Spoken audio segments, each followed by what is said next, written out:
কেউ ছেড়ে যায়, কাউকে ছেড়ে দেয়। যে ছেড়ে যায় সে সাধারণত তাকেই দোষী করে যাকে সে ছেড়ে যায়। নিজের দোষ সাধারণত কয় না। আর নিজের দোষ যদি বলে তাহলে এই বিচ্ছেদটাই হয় না। তার পরিবার পরিজন, আত্মীয় স্বজন, বন্ধু বান্ধব, সহপাঠী সহকর্মী, হ্যাঁ, নতুন পুরাতন পরিচিত ভাইয়া বা প্রেমিকের সিরিয়াল, সবার কাছেই যাকে ছেড়ে গেছে তাকে ছোট করে বা তার সম্বন্ধে সমালোচনা করে, তাকে খারাপভাবে উপস্থাপন করে, সত্য মিথ্যা দিয়ে নিজেকে সে নির্দোষ প্রমাণ করতে চায় এবং যাকে সে ছেড়ে গেছে তাকেই সেই অপরাধী বানায় আর নিজেকে ভিকটিম হিসেবে উপস্থাপন করে, যেন তারা সুবিধা পায় বা সহানুভূতি পায়। যারা পুরুষ ঘেঁষা নারী তারা সাধারণত স্বামীর সংসারে শান্তিতে থাকতে পারে না। যারা নারী ঘেঁষা পুরুষ তারাও দেখা যাচ্ছে স্ত্রীর কাছে যথাযথ আন্তরিক থাকে না অনেকেই।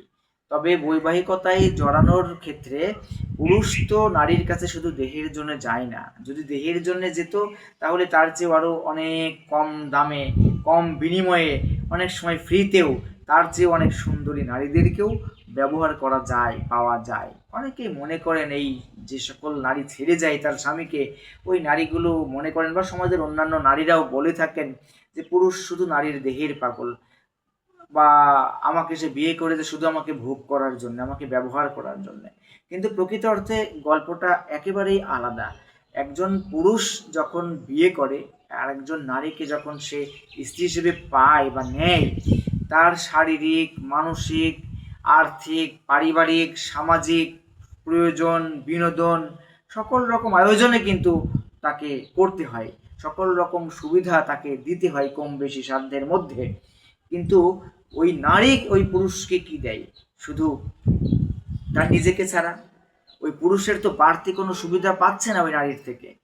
অথচ ওই নারীকে ভালো রাখতে গিয়ে তার খাওয়া দাওয়া, তার পোশাক আশাক, তার চলাফেরা, এমনকি তার পরিবার পরিজন, আত্মীয় স্বজনেরও অনেক প্রয়োজন, বিনোদন মেটানোর আয়োজন জামাইকে করতে হয়।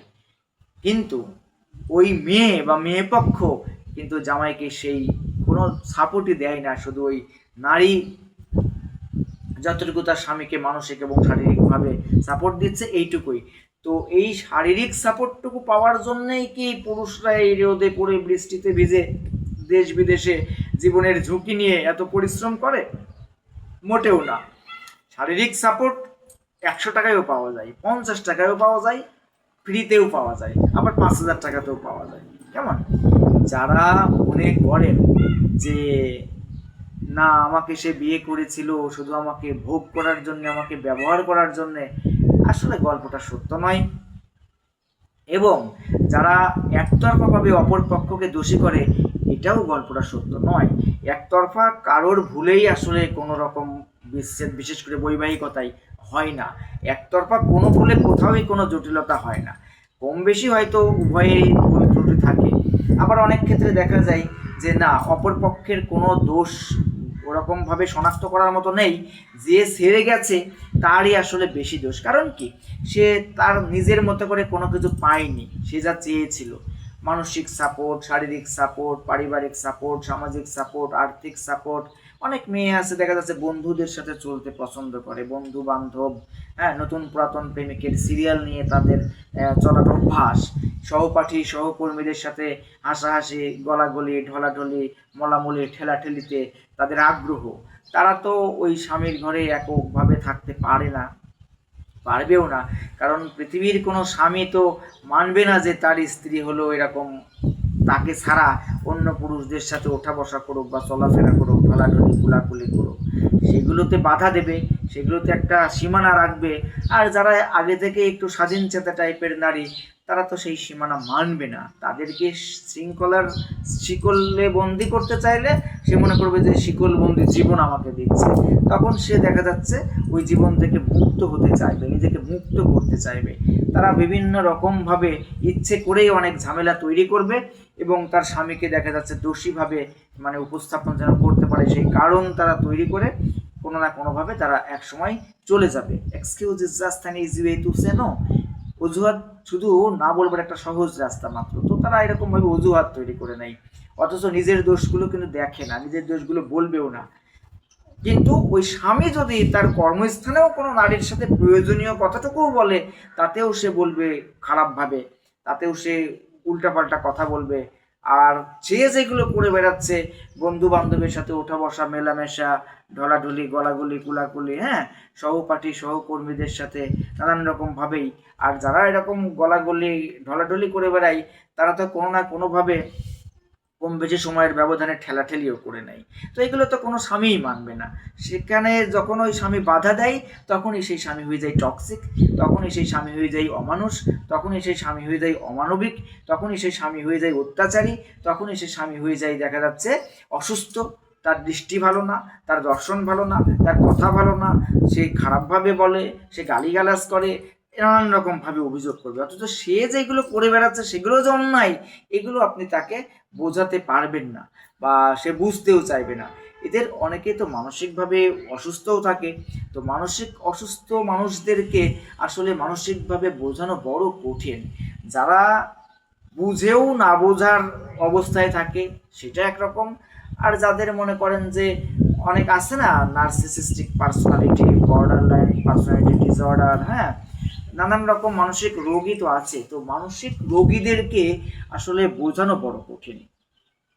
যতই কাউন্সিলিং করেন, যতই কাউন্সিলিং করেন, অনেকে তো থাকে মানে মাল্টিপল পার্টনার্সে আগে থেকেই অভ্যস্ত। যারা মাল্টিপল পার্টনার্সে আগে থেকেই অভ্যস্ত, তাদেরকে আপনি কি করে সিঙ্গেল পার্টনারে রাখবেন? তারা তো ওইভাবে শেখেইনি, তারা ওইভাবে বড়ই হয়নি। অনেকে আছে নাচ গান করে বেড়ায়, অভিনয় করে বেড়ায়, হাসাহাসি, ঢলাঢলি, ঠেলাঠেলি সবার সাথেই করে বেড়ায়, সবার সাথেই গলাগলি সম্পর্ক, সবাইকেই তারা খুশি করে বেড়ায়। তখন তো ওই স্বামী যখন সেগুলো অনুমোদন দেয় না বা সম্মত হয় না, তাদের এরকম বেপরোয়া জীবনযাপন মেনে নেয় না, সেক্ষেত্রে দেখা যাচ্ছে তারা নিজেদের স্বাধীনতায় তারা চলে যায়। তারা নিজেদের পথ নিজেরা বেছে নেয় যে না না, আমি ওখানে থাকতে পারবো না, আমার ওখানে ভালো লাগবে না, ও আমাকে অত্যাচার করে, আমাকে এটা দেয় না, সেটা দেয় না, ওই পারে না, সেই পারে না, বুঝেন না, বিভিন্নভাবে তারা চলে যাবে তাদের স্বাধীন জগতে। কারণ তাদের স্বাধীনচেতা অভ্যাস তো আগে থেকেই, বুঝেন নাই, ওই আর কি। তো যারা ছেড়ে যায় আর যাদেরকে ছেড়ে যায় তারাই সাধারণত দোষী হয়। আর যারা ছেড়ে যায় তারা নিজেরাই নিজেদেরকে ভিকটিম বানায় যদিও, কিন্তু গল্পটা সম্পূর্ণই আলাদা। এবং উভয়েরই তো কম বেশি ভুল ত্রুটি থাকেই, কিন্তু উভয়ের দোষকে না দেখে, উভয়ের ভুল ত্রুটিকে শনাক্ত না করে, বা সমস্যার পেছনের সমস্যাকে শনাক্ত না করে যারা এরকম সব বিচ্ছেদই চূড়ান্ত হিসেবে সমাধান দিয়ে দেয়, সেটাই থেকে আরও নতুন সমস্যার তৈরি হয়। আমাদের সমাজে অনেক বৈবাহিকতায় জড়ানোর ঘটনা প্রতিদিনই ঘটছে, তার চেয়ে বেশি বিচ্ছেদের ঘটনা আমাদের কানে আসছে। আপনি দেখবেন যে আমাদের এই সমাজে বিশেষ করে আধুনিকতার দাবিতে ব্যক্তি স্বাধীনতা, নারী স্বাধীনতা, এই সেই বিভিন্ন রকমভাবে তারা নারী স্বামীর কাছে পরাধীনতা মনে করে, স্বামীকে এক গ্লাস পানি ভরে দেওয়াকে দেখা যাচ্ছে মনে করে দাসত্ব। আবার এই নারীরাই, কালকে একটা ছবিতে দেখলাম যে একটা কোনো সেলুনে বা বিউটি পার্লারে একটা পুরুষ শুয়ে রয়েছে, তার সাথে মানে আরও 5-6 জন মেয়ে তার সেবা করছে। 2জন তার পায়ের নখ কাটছে, 2জন তার হাতে ইয়া করছে, একজন তার মাথায় ইয়া করতেছে, একজন শরীর টিপতেছে, এরকম অবস্থা। তো এই সকল নারীরা তো মানে কারো না কারো বউ, বা কারো না কারো বোন, কারো না কারো মেয়ে, তারা এই যে স্বনির্ভরতার দাবিতে, নারী স্বাধীনতার দাবি স্লোগানে এরকমভাবে বাহিরে দেখা যাচ্ছে এই বিভিন্ন ভাবে সেবা দিয়ে বেড়াচ্ছে, কিন্তু স্বামীকে ঘরে এক গ্লাস পানি ভরে দেওয়াকে দাসত্ব মনে করে বিচ্ছেদের দিকে চলে যাচ্ছে।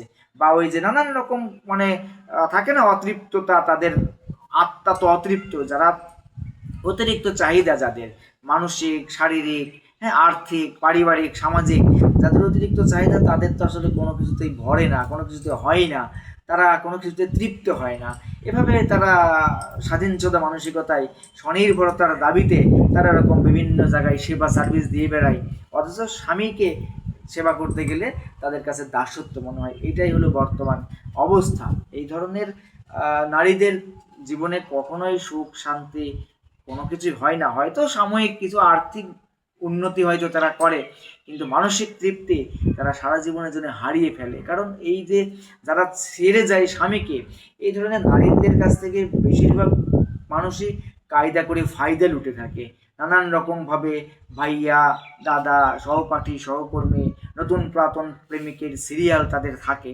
তারা তাদেরকে ইনিয়ে বিনিয়ে নানান রকম কিছু চিনিয়ে মনে করেন যে মানে মেরে দেয় আর কি, বুঝলেন নাই, ওই আর কি, ওটাই তাদের মানে ডেস্টিনেশন হয়ে যায়, ওটাই তাদের প্যাটার্ন আগে থেকেই অনেকের, এবং ওটাই তাদের জীবনের একটা অংশ হয়ে যায়, যেখানে তারা মনে করে আমি স্বনির্ভর, আমি এখন স্বাধীন, আমি এখন চাইলেই যা কিছু করতে পারি, যার তার সাথে শুতে পারি, আমাকে কেউ বাধা দেয় না, আমি এখন স্বাধীন যোদ্ধা।